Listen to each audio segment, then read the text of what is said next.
আসলে আজকে আমাদের সাথে যে গেস্ট আছেন তার সম্পর্কে আমি অনেক স্টাডি করার চেষ্টা করেছি, অনেক জায়গায় অনেক সার্চ করেছি, বাট আনফর্চুনেটলি আমি আসলে বুঝতেই পারিনি যে তিনি আসলে কে, মানে হু আর ইউ।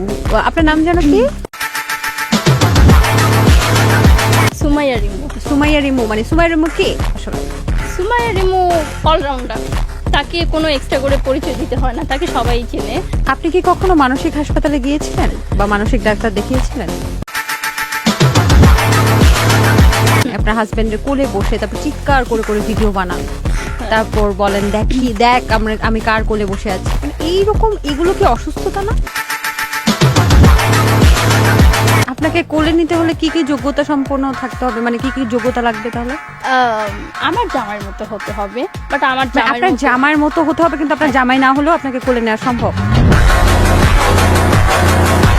300 ফিটে ওখানে গিয়ে আপনি টিকটক করেছেন। আপনি কি জানেন যে 300 ফিটে একসময় টিকটকারদের ঢোকা নিষিদ্ধ করে দিয়েছিল? এটা তো আপনাদের জন্যই আসলে এই নিষেধাজ্ঞা হয়, কি বা এই কাজগুলো কেন করছেন?